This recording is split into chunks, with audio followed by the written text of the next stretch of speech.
Amigos, hoje nós vamos falar de um assunto extremamente importante, muito sério. Um assunto que é fundamental para todos os cristãos. Nós vamos falar um pouquinho sobre a segunda vinda de Jesus, a volta de Jesus à luz da Bíblia. Falaremos o que a Bíblia fala a respeito da volta de Jesus, assim como os sinais que antecedem e os acontecimentos que antecederão essa volta de Jesus. Para começar, eu gostaria de convidá-los a abrir a palavra de Deus no Evangelho de Mateus. Esse vídeo não será tão curto, mas talvez seja um dos vídeos mais importantes que você já assistiu esse ano. Com toda certeza será. Então, em Mateus, no capítulo 24, Jesus, um pouquinho antes de ser preso, de ser torturado, crucificado e ressuscitado, ele, em reunião, em conversa com seus discípulos, ele fala a respeito da sua volta e dos sinais que antecederão esta volta. Então, Mateus, no capítulo 24, versículos 1 a 22, é um texto um pouco longo, mas acredite, preste atenção nessa mensagem de hoje. Então diz assim, capítulo 24, versículo 1. Jesus saiu do templo e enquanto caminhava, seus discípulos aproximaram-se dele para lhes mostrar as construções do templo. Vocês estão vendo tudo isso? Perguntou ele. Eu garanto que não ficará aqui pedra sobre pedra, todas serão derrubadas. Tendo Jesus se assentado no Monte das Oliveiras, os discípulos dirigiram-se a ele em particular e disseram: Dize-nos quando acontecerão essas coisas e qual será o sinal da tua vinda e do fim dos tempos? Jesus respondeu: Cuidado, que ninguém vos engane, pois muitos virão em meu nome, dizendo: Eu sou o Cristo, e enganarão a muitos. Vocês ouvirão falar de guerras e rumores de guerras, mas não tenham medo. É necessário que tais coisas aconteçam, mas ainda não é o fim. Nação se levantará contra nação e reino contra reino. Haverá fomes e terremotos em vários lugares. Tudo isso será o início das dores.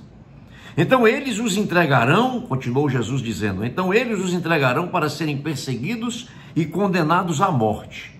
E vocês serão odiados por todas as nações por minha causa. Naquele tempo, muitos ficarão escandalizados, trairão e odiarão uns aos outros, e numerosos falsos profetas surgirão e enganarão a muitos. Devido ao aumento da maldade, o amor de muitos esfriará, mas aquele que perseverar até o fim será salvo. E este evangelho do reino será pregado em todo o mundo como testemunho a todas as nações, e então virá o fim. Assim, quando vocês virem o sacrilégio terrível do qual falou o profeta Daniel no lugar santo, quem lê entenda, então os que estiverem na Judéia fujam para os montes. Quem estiver no telhado da sua casa, não desça para tirar dela coisa alguma. Quem estiver no campo, não volte para pegar o seu manto.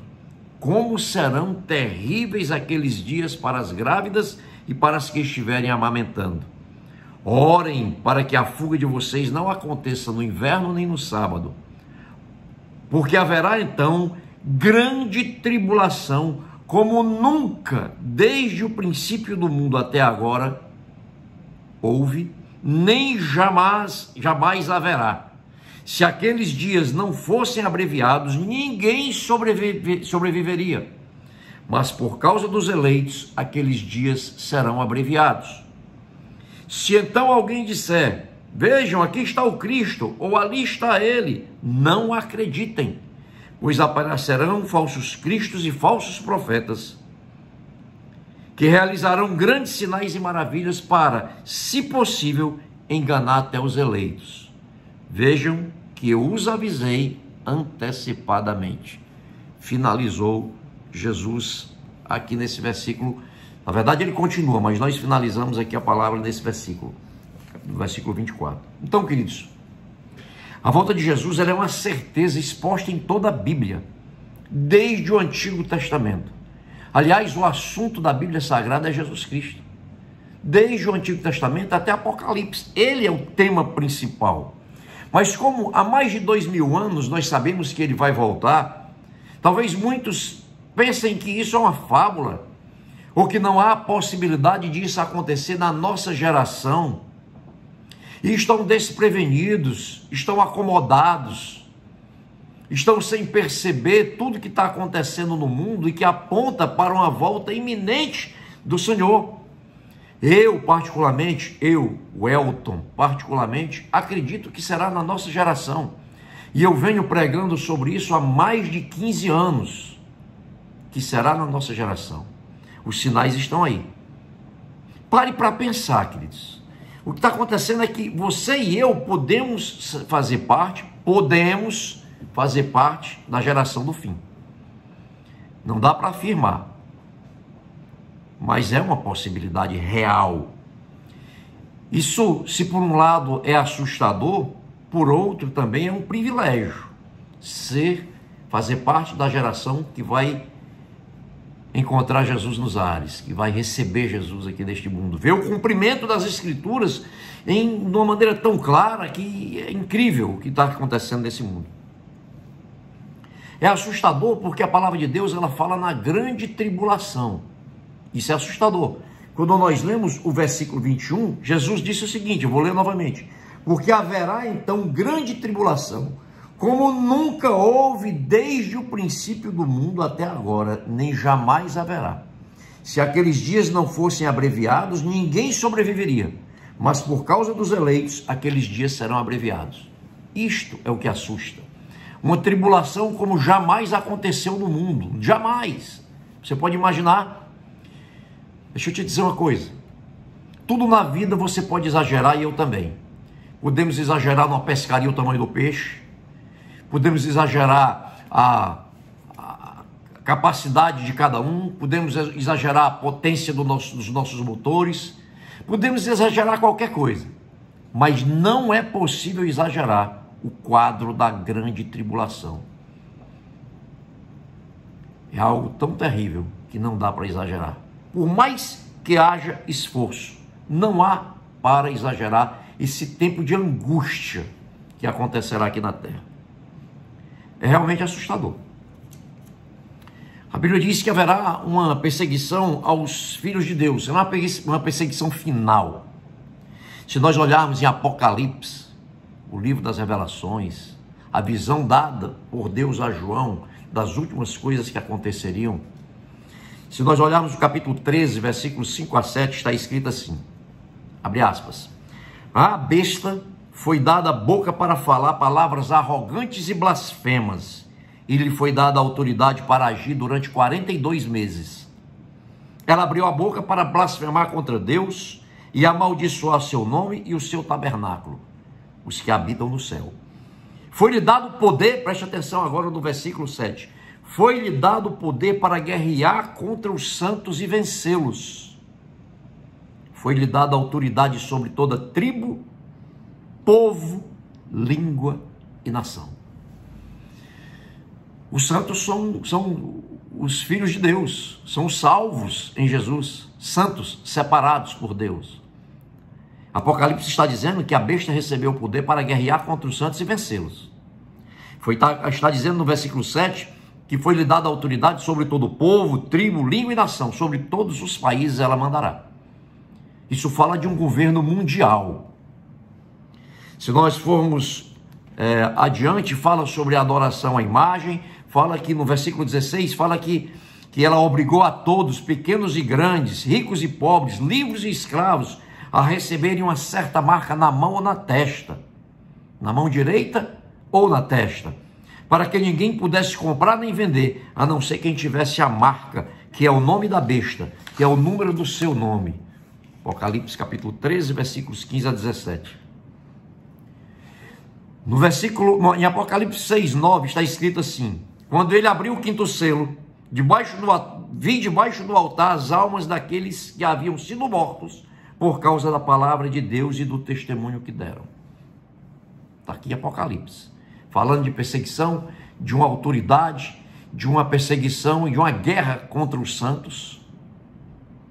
uma autoridade, um poder mundial. Quando nós lemos isso, só há uma conclusão: talvez muitos de nós morramos, sejamos mortos por causa da nossa fé. Portanto, é necessário nos prepararmos para isto.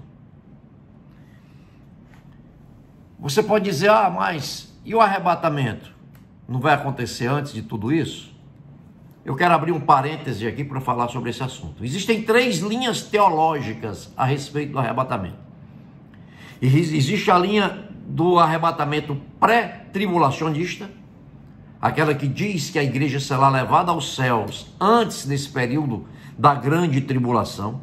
Existe a linha teológica mid-tribulacionista, que diz que a igreja estará aqui durante a metade dos 7 anos da tribulação, durante os 3 anos e meio, e depois será arrebatada antes da grande tribulação. E existe a linha pós-tribulacionista, que diz que a igreja passará sim pela grande tribulação. Todas elas têm seus argumentos, todas elas têm os seus versículos que sustentam suas posições, etc. Cada um estude um pouco mais sobre este assunto, e filie-se a corrente que achar mais correta. Mas o fato é que, independentemente da sua linha teológica, a igreja vai, pelo menos, no mínimo, passar pelo começo de uma tribulação maior do que ela já viu até hoje. Vai passar sim. Na medida em que se aproxima o acontecimento de todas essas coisas, o funil vai se fechando, as coisas vão se afunilando, e evidentemente que isso vai fazendo com que o aperto seja cada vez maior. Quando nós olhamos para tudo que está acontecendo no mundo, nós vemos que o mundo está sendo preparado para isso. Preparado para a revelação do anticristo, o homem da iniquidade, como a Bíblia se refere a ele, o filho da perdição, este que se opõe e se exalta a tudo que é Deus, a tudo que se chama de Deus. Esse é o anticristo. Se exalta, se opõe a tudo que se chama Deus. Em 2 Tessalonicenses, capítulo 2, versículos 3 e 4, diz assim: não deixem que ninguém os engane de modo algum. Antes daquele dia, virá a apostasia, e então será revelado o homem do pecado, o filho da perdição. Este se opõe e se exalta acima de tudo que se chama Deus, ou que é objeto de adoração, a ponto de se assentar no santuário de Deus, proclamando que ele mesmo é Deus. Está escrito na carta de Paulo à igreja de Tessalônica, falando aqui do anticristo. O palco, queridos, está sendo preparado no mundo inteiro. Para que esse homem se revele, na verdade, o mundo tem que estar pronto, apto a recebê-lo e até desejando recebê-lo. Como você pode imaginar um governo mundial, as nações abdicando da sua soberania por qualquer motivo? Algo tem que acontecer para que as nações se submetam a isso. É evidente. O mundo está sendo preparado para isso. Não sei se você já ouviu falar da nova ordem mundial. Se não, pesquise um pouquinho mais sobre isso. Mas a palavra de Deus, ela fala num governo mundial e numa religião mundial. Isso está sendo apresentado de forma velada, e às vezes nem tão velada assim, por aqueles globalistas que defendem esta nova ordem mundial. Eles já falam sobre isso. Em Apocalipse, no capítulo 13, versículos 1 a 18, também tem uma passagem tremenda a respeito desses acontecimentos. Mas eu quero me ater no versículo 1 e nos versículos 11 e 12. Dizem assim, Apocalipse 13, 1, João tendo a revelação dada por Deus, diz assim: vi uma besta que saía do mar, tinha 10 chifres e 7 cabeças, com 10 coroas, uma sobre cada chifre, e em cada cabeça um nome de blasfêmia. Versículos 11 e 12. Então vi outra besta que saía da terra, com 2 chifres como cordeiro, mas que falava como dragão. Exercia toda a autoridade sobre a primeira besta, da primeira besta, exercia toda a autoridade da primeira besta em nome dela. e fazia a terra e seus habitantes adorarem a primeira besta, cujo ferimento mortal havia sido curado. Fala aqui de dois animais, representando dois poderes. O primeiro grande poder é simbolizado, ele é apresentado na figura simbólica de um animal saindo da água. E o segundo grande poder, ele é apresentado, ele é descrito como um animal saindo da terra, nesses dois versículos. No Antigo Testamento, essas duas bestas são figuras mitológicas e uma representatividade do mal. Em Apocalipse está escrito que no tempo do fim haverá dois poderes humanos. E esses dois poderes, eles serão considerados, eles serão, na verdade, de fato, aliados do dragão, que é a representatividade do diabo, conforme está em Apocalipse 12, 7 a 9. Essas duas autoridades, esses dois poderes se unirão, formando assim a nova ordem mundial. Você está comigo? Esses dois poderes, eles serão o poder político e o poder religioso. Eles unidos serão tão poderosos que eles vão seduzir os habitantes da terra. Isso está lá em Apocalipse, no capítulo 13, versículo 14. Eles vão mexer com a economia, com a liberdade civil. Apocalipse capítulo 13, 16 e 17 fala sobre isso. Quando esses dois poderes se unirem, se fundirem num só, estará formada a nova ordem mundial. E essa união, querido, do poder político e religioso, dos poderes político e religioso, vai estabelecer um decreto, uma ordem a nível mundial e com fortes represálias aos seus opositores. Vocês estão percebendo? O Apocalipse ele não detalha quando isso acontecerá, como isso acontecerá, mas os cenários e os sinais, eles são muito claros. As coisas estão encaminhando para isso.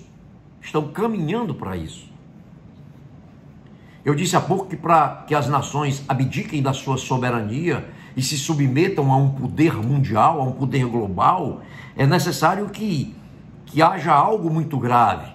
É necessário que o caos esteja instalado no mundo para que isso aconteça. Se o caos estiver instalado no mundo, as pessoas desejarão alguém que venha com a solução milagrosa e estarão prontas para receber o anticristo. O que é o caos no mundo? O caos para ser instalado são doenças, desemprego, fome, guerras, fenômenos naturais. Isso tudo numa proporção jamais vista, vai instalar o caos no mundo, com toda certeza. Vai ser uma situação tão caótica que todos desejarão alguém que solucione. Vejamos o cenário atual que o mundo vive. Vamos lá, só alguns pontos. Pandemia. O medo foi implantado na população do mundo inteiro. O medo foi instalado, as pessoas abriram mão de sua liberdade, se submeteram a tudo que foi determinado pelas autoridades por conta desse medo. Você lembra? Máscaras, isolamentos, lockdown e por aí vai. Por conta do medo dessa pandemia. Esse medo, ele continua sendo disseminado, não parou. Fala-se em novas pandemias, em novas doenças, etc. Então veja, e tem pandemia. E tem 2, divisão entre as pessoas. Nós sabemos que quando as pessoas se dividem, se opõem, enfraquece o todo. A própria palavra diz que um reino dividido não subsiste. A própria palavra de Deus fala sobre isso. Então, divisão entre as pessoas. Foi implantado os grupos, vacinados e não vacinados, esquerda e direita. Aqueles que desejam, por exemplo, um esquema X e o que deseja o esquema Y. Divisão entre as pessoas. As pessoas estão tão divididas, e isso aconteceu de uma maneira muito clara durante a pandemia e depois durante o período também de vacinas, etc., que nas famílias não existia mais harmonia. Era irmão se opondo a irmão, o ódio começando a acontecer entre vizinhos, entre amigos, amizades sendo desfeitas, divisão. Lembrem-se, a palavra de Deus diz que um reino dividido não subsiste. Faz parte da intenção globalista a divisão. Narrativas questionáveis. O assunto da moda agora é um caos no meio ambiente. Mudança climática que está trazendo doença, etc, etc, etc, etc. Religião única, global. Nós acabamos de ver que a Bíblia fala sobre isso. Eu não sei quantos de vocês estão acompanhando, mas vamos o que aconteceu do ano passado para cá. O Papa Francisco, líder da Igreja Católica, ele liderou um movimento que ele chama de Casa da Família Abraâmica, dos descendentes da família abraâmica, de Abraão, onde ele conseguiu um feito de reunir as 3 maiores religiões do mundo: islamismo, cristianismo e judaísmo. Se você fizer uma pesquisa aí no Google, na internet, por esse assunto, você vai ver que existe, ainda este ano será inaugurado em Dubai, um local com 3 grandes edificações, uma islã, uma cristã e uma judaica.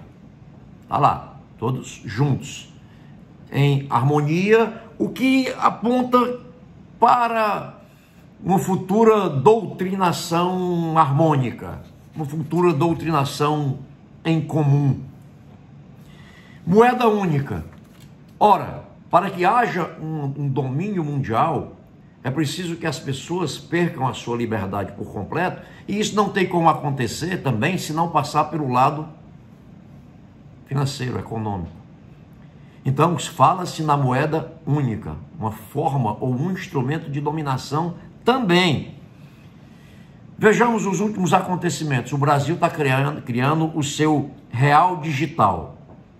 Os Estados Unidos já anunciaram também a criação do dólar digital. O que são isso? Isso são moedas centralizadas, rastreáveis, que o governo pode identificar quem tem, para onde foi, o que fez, o que pagou, o que vai receber, quanto vai receber, etc. É diferente da criptomoeda. A criptomoeda ela é descentralizada. Não conseguem fazer isso na criptomoeda. Mas nessas moedas digitais, que cada país está criando a sua, elas são centralizadas. Nós vimos agora no Canadá, com esse movimento que houve no Canadá, de protesto contra o fim das liberdades individuais, nós vimos que o governo canadense chegou a bloquear os recursos de quem apoiava esse movimento. Isso faz parte da potência ou do poder que a moeda digital dá quando ela está nas mãos, centralizadas na mão do governo. Então, se cada país hoje cria a sua moeda digital, fica muito fácil para uma moeda única, global, em um futuro próximo. Vejam como as coisas estão caminhando. Guerras. Estamos vendo aí a guerra da Rússia com a Ucrânia. Não sabemos como isso vai terminar. Há uma real possibilidade de se expandir, de se tornar algo até mundial. Há uma possibilidade. Não estou dizendo que acontecerá, mas há uma possibilidade real de uma expansão para o mundo desse conflito. Mas as sanções econômicas que já foram impostas à Rússia já estão trazendo consequências para o mundo inteiro. Por que isso?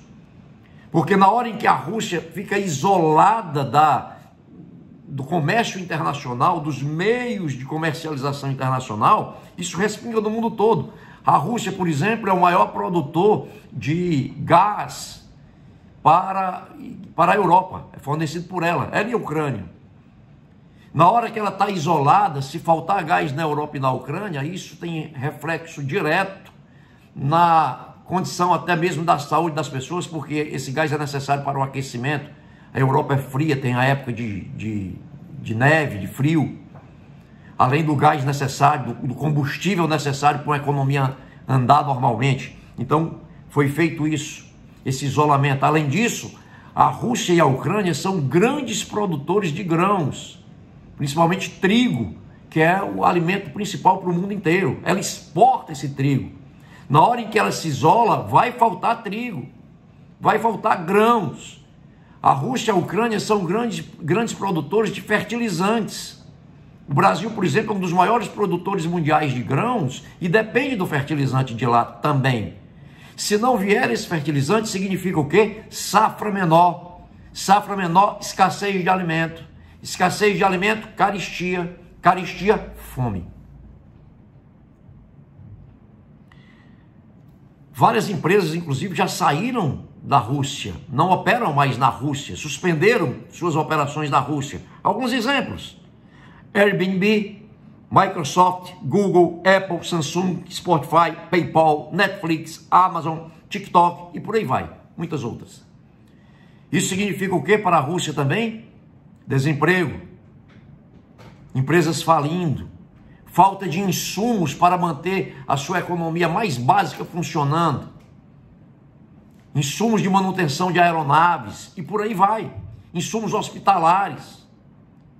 Veja o reflexo dessa guerra do ponto de vista econômico e para onde isso está levando o mundo.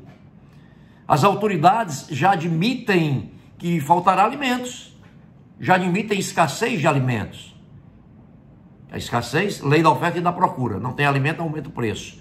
Agora, some-se a isso, desemprego, empresas falindo.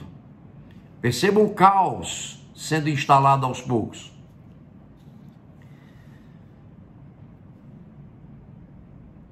Acordos de Israel. A Bíblia diz que haverá um tempo em que Israel fará acordos de paz. Aliás, diz que quando disserem a paz e segurança, virá súbita destruição. De 2020 para cá, estão acontecendo acordos impensáveis até alguns anos atrás.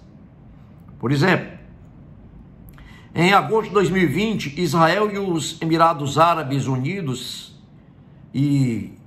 fizeram chegaram a um acordo, na verdade, um acordo a fim de normalizar as relações diplomáticas entre os países.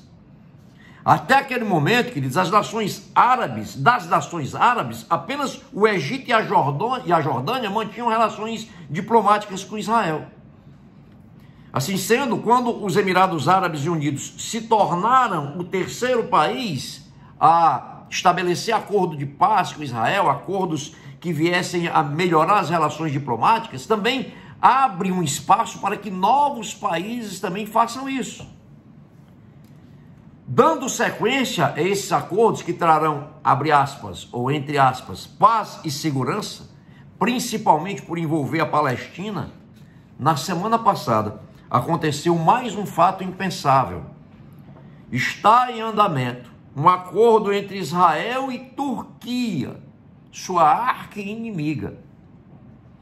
A Turquia, ela recebeu o presidente de Israel, não foi o primeiro-ministro, foi o presidente de Israel, com bandeiras espalhadas pela cidade. Ela recebeu o presidente de Israel com honras de nação amiga. Embora, enquanto eles apertavam suas mãos, o povo turco arrancava as bandeiras de Israel e erigiam ali as bandeiras da autoridade palestina. Mas está lá, o acordo está em andamento, está caminhando para isso. Volto a falar, a lembrar, 1 Tessalonicenses capítulo 5, versículo 3. Quando disserem paz e segurança, então de repente a destruição virá sobre eles como dores à mulher grávida e de modo nenhum escaparão. É o texto bíblico. O sistema final está sendo implantado, queridos. Tudo está sendo pensado, tudo foi bem pensado, bem elaborado ao longo de décadas. E está sendo implantado. E aqueles que se recusarem a participar disso vão ser isolados do mundo, assim como a Rússia está sendo. E eu não estou entrando no mérito dessa guerra, não.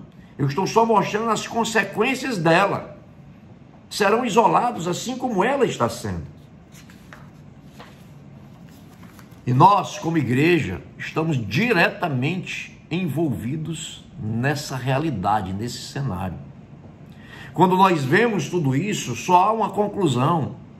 Primeiro, aliás, várias conclusões, mas a mais importante: Jesus está voltando.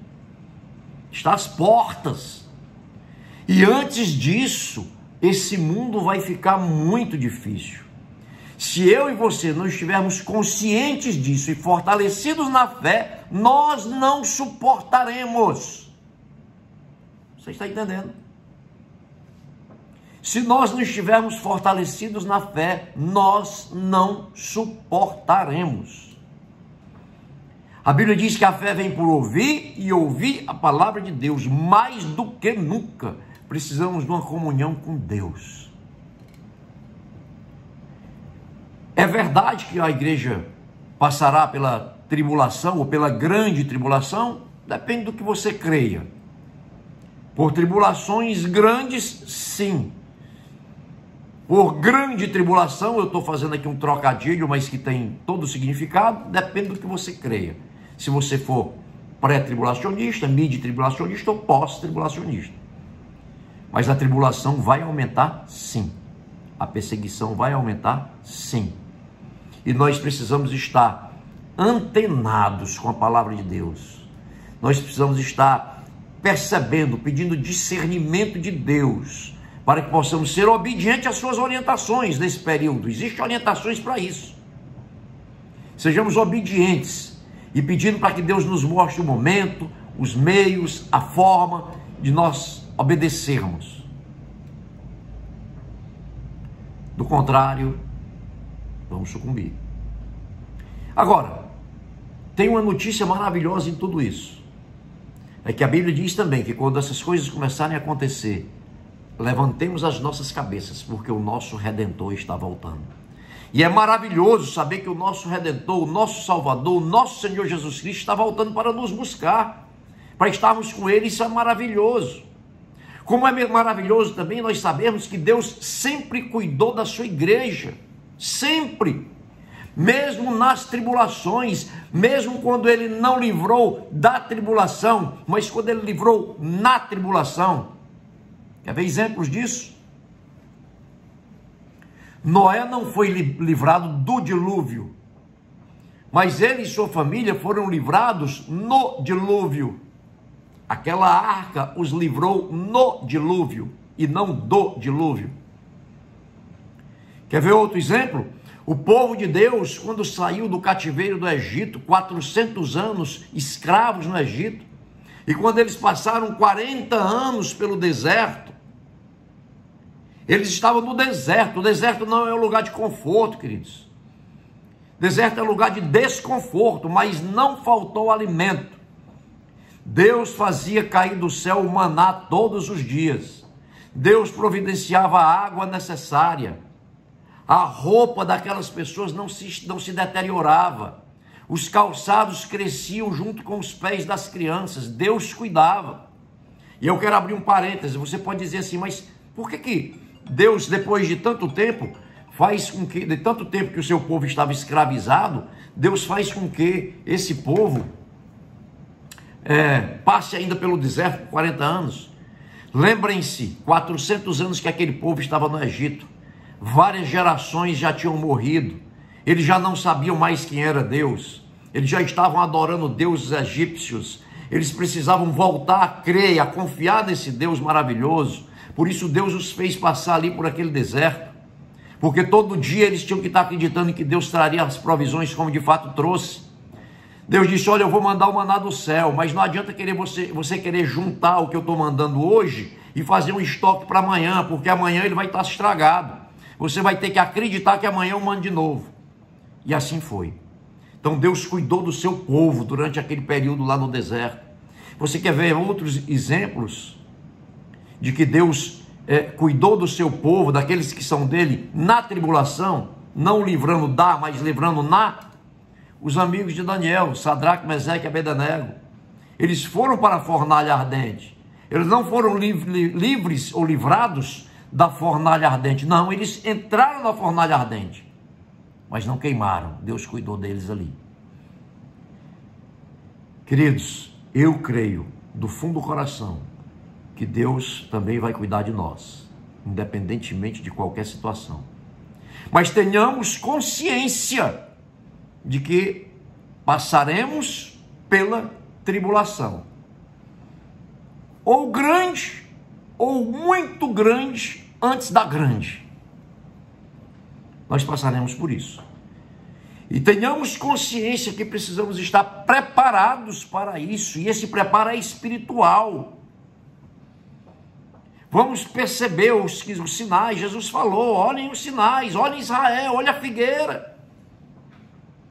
Procurem pesquisar, procurem verificar o que acontece no mundo. Você está vendo, nós fazemos parte da geração que está vendo as profecias finais se cumprirem. Isso é tremendo. Mas não confiemos em nós mesmos. A nossa confiança tem que estar em Deus. Lembrem-se do apóstolo Pedro, caminhou com Jesus, viu Jesus fazer os milagres, foi instrumento de milagres nas mãos de Jesus, mas na hora que a coisa apertou, quando Jesus foi preso, que viram Pedro lá e disseram, você é um deles, Pedro negou. Esse homem que acompanhou Jesus, que viu Jesus, que estava diuturnamente com Jesus, conversando com Jesus, aprendendo de Jesus, se alegrando com Jesus, na hora da maior dificuldade, ele negou Jesus. Se o apóstolo Pedro fez isso, quem dirá o risco do Elton fazer o mesmo? Por isso a minha confiança não está na minha capacidade.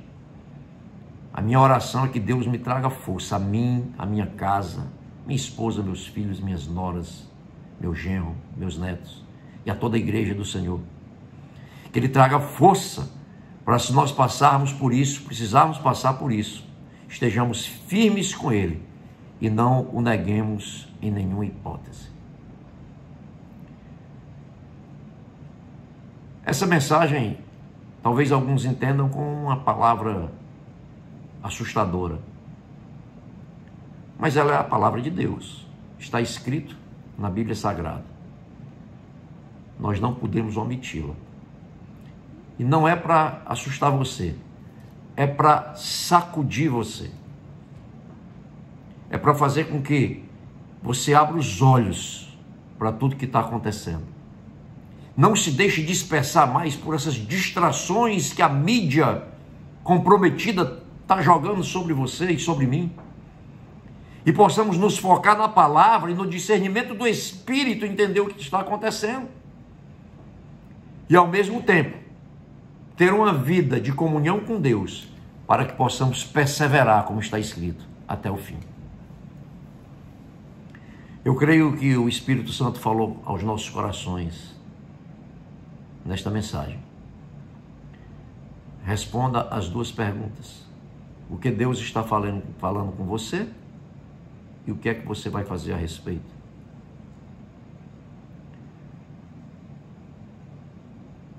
Se você gostou dessa mensagem, divulgue. Muitos precisam dela. Se ela estiver no YouTube, no canal Elton Demetrio, que eu vou colocar, e se você gostou, dê um like. Se você não gostou, pode dar o seu dislike. Comente, ou a favor ou contra, não tem problema. Comente. Faça sua inscrição no canal, porque mensagens estão saindo vez por outra lá. E você vai ser notificado quando as receber. Então você faz a notificação sua lá, a inscrição sua. E divulgue. Sejamos atalaias, divulgando a palavra de Deus e alertando as pessoas para a realidade que está posta. Você também pode seguir essas mensagens no Instagram, Em Defesa da Palavra 1, @Em Defesa da Palavra 1. Você também pode seguir no Instagram essas mensagens. Que Deus nos abençoe em nome de Jesus.